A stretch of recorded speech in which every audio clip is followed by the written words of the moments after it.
এই রাঙ্গা, তারপর জাতীয় পার্টির চুন্নু, এরা সবাই দুর্নীতিবাজ এবং এই আওয়ামী লীগ থেকে সুবিধা নিয়ে শেখ হাসিনার যে পদদুলি এবং শেখ হাসিনাকে যে ফ্যাসিস্ট বানিয়েছে এরা সম্পূর্ণরূপে দায়ী। সেনাবাহিনী থেকে এসে সে বাংলাদেশের শহীদ প্রেসিডেন্ট জিয়াউর রহমানকে যে হত্যা, তার পিছনে ওনার সরাসরি হাত আছে এবং সেখান থেকে উনি এই দায় কোনোভাবে এড়াতে পারে না। তারই সহোদর ভাই এই জিএম গোলাম কাদের, এই গোলাম কাদেরেরা এবং রওশন এরশাদেরা আজকে বাংলাদেশে শেখ হাসিনা যে ফ্যাসিস্ট হয়ে পালিয়ে যাওয়ার পিছনে এই গোলামদের অনেক অবদান। কী রকমের? এই গোলাম কাদেররা যদি সেই নির্বাচনে ওনরা কোন পদবি নেবে এবং কোন আসন নেবে, তারা রাত্রের অন্ধকারে মির্জাফরের মতো চরিত্রের দিয়ে তারা আজকে সেই শেখ হাসিনার থেকে দয়া দাক্ষিণ্য নিয়ে তারা আজকে নির্বাচন করে এই শেখ হাসিনাকে ফ্যাসিস্ট বানিয়েছে। কিন্তু ওই সময় যদি এই 14, 18 এবং 24-এর নির্বাচনে যদি এই গোলাম কাদেররা যদি সহযোগিতা না করত, আজকে বাংলাদেশে আজকে এত বড় একটা যে ফ্যাসিস্ট শেখ হাসিনা, এইটা এতগুলো মানুষ আজকে হত্যা হয়েছে, এতগুলো জীবন নাশ হয়েছে, অর্থ সম্পদ বিনষ্ট হয়েছে, এটা হতো না। আজকে এই গোলাম কাদেররা আবার ঘাপটি মেরে আবার চুপটি মেরে আবার সেই জনসম্মুখে আসছে। কতদিন আগে দেখলাম ভারতে যে উনি ভারতে যাওয়ার সময় চোরের মতো গেছে, আসার সময় দেখলাম যে একটু ঘাড় সোজা হয়ে দাঁড়িয়েছে। তাহলে ভারত থেকে প্রেসক্রিপশন নিয়ে এই ভারতের সহযোগিতা নিয়ে আবার বাংলাদেশে ঢোকার চেষ্টা করতেছে এবং উনি বারবার বলার চেষ্টা করছে যে আমরা নিবন্ধিত রাজনীতি থেকে আমাদের একটা নাঙ্গল আছে। এই যে ওনাদের যে মার্কা, এই মার্কাটা ওই সময় যে এরশাদ, এইটা একটা হিংসাত্মকমূলক যে জনগণের উপরে চাপিয়ে দেওয়া, সেই সময় জাতীয় পার্টি এই নাঙ্গল নিয়ে আজকে বাংলাদেশে এই নাঙ্গল এখন মানুষের কৃষকের নাঙ্গল। এইটা হচ্ছে অত্যাচারের নাঙ্গল না, প্রতীক না, এইটা প্রতীকটা হচ্ছে এখন অত্যাচারের প্রতীক। কিন্তু নাঙ্গলটা হচ্ছে একজন কৃষকের কাছে সবচেয়ে একটা প্রিয়, একজোড়া গরু এবং নাঙ্গল, এটা একটা প্রিয় জিনিস। কিন্তু এই নাঙ্গল নিয়ে আজকে এই অত্যাচার এর সাথে জাতীয় পার্টিকে আমরা আর এই বাংলাদেশে দেখতে চাই না। কারণ ওই যে 7ই যে আগস্ট যে বঙ্গভবনে যে শপথ হয়েছিল, সেখানে দেখেছি উনি চুপি চুপি ফাঁকে দিয়ে সেই শপথ অনুষ্ঠানে এসেছিল এবং আমরা 12 দল এবং সেখানে আমিও উপস্থিত ছিলাম। উপস্থিত থাকা অবস্থায় দেখেছি যে আমরা প্রতিবাদ জানিয়েছি যে এইখানে যদি জাতীয় পার্টি এই আজকের শপথ অনুষ্ঠানে থাকে আমরা এটা বয়কট করব। তখন ওনাকে ওই সময় শপথ শুরু হয়ে গেছিলো, যার কারণে পরবর্তীতে ওনাকে আর দেখা যায় নাই। আমি যেটা বলতে চাই, পরিষ্কার করে বলতে চাই, আজকে ইউনূস সাহেবের অন্তর্বর্তীকালীন সরকার ক্ষমতায় কোনোভাবে কিন্তু যদি দিয়ে যেন কোনোভাবে এরা না আসতে পারে।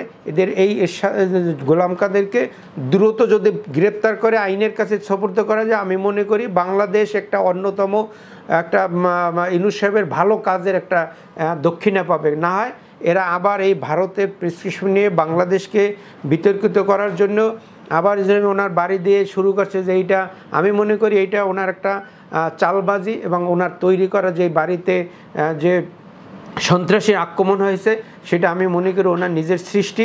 এই সৃষ্টি থেকে যদি বাংলাদেশকে বাঁচাতে হয়, বাংলাদেশের যদি এই কুখ্যাত গোলাম কাদেরকে যদি নিঃশেষ করা যায়, এদেরকে যদি বাতিল না করা যায়, জেলখানায় না ঢোকানো যায়, আমি মনে করি আগামীতে এই ওনার সুর ধরে, ওনার লেজুর ধরে আবার আওয়ামী লীগ ঢুকে বাংলাদেশকে একটি অরাজকতা, বাংলাদেশকে সহিংস, বাংলাদেশে এই জনগণের উপরে একটা আবার অত্যাচারের স্টিম রোলার নেমে আসবে বলে আমি মনে করছি। এই রাঙ্গা, তারপর জাতীয় পার্টির চুন্নু, এরা সবাই দুর্নীতিবাজ এবং এই আওয়ামী লীগ থেকে সুবিধা নিয়ে শেখ হাসিনার যে পদদুলি এবং শেখ হাসিনাকে যে ফ্যাসিস্ট বানিয়েছে এরা সম্পূর্ণরূপে দায়ী।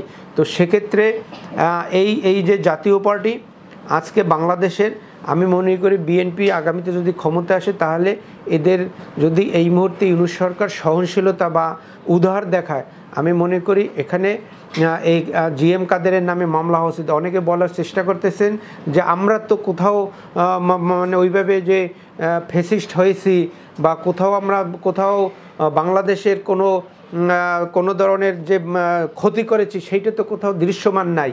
এখানে আমি বলতে চাই দৃশ্যমান হচ্ছে দোসরদের এবং যারা হত্যা করেছে তার দোসর হিসেবে হয়েছে গোলাম কাদের।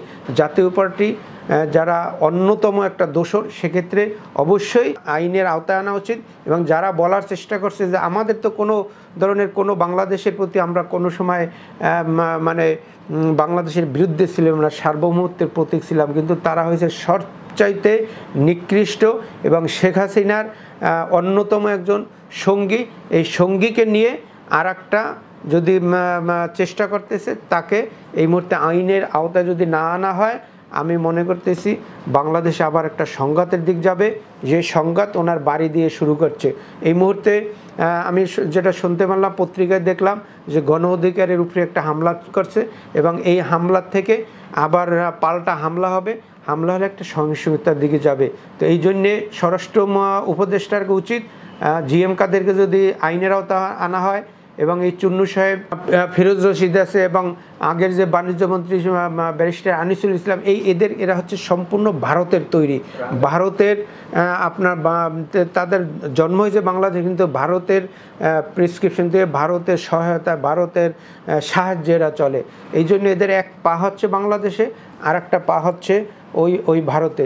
এই জন্য এদেরকে প্রত্যেকের, এই যে শেখ হাসিনার ফ্যাসিস্টের সহযোগী যেমন 14 তলা আজকে জেলখানায়, এদেরকেও জেলখানায় রেখে তাদের আইনের আওতায় আনতে হবে। না হলে বাংলাদেশে আবার সহিংসতা, সেই 1990 সালের যে এরশাদ স্বৈরাচার পতন ঘটেছিল একটি ব্যাপক সংঘর্ষের মধ্যে দিয়ে, সেই সময় আপসের নেত্রী বেগম খালেদা জিয়ার নেতৃত্বে, এই নেতৃত্ব আমি মনে করি আবার শুরু হবে।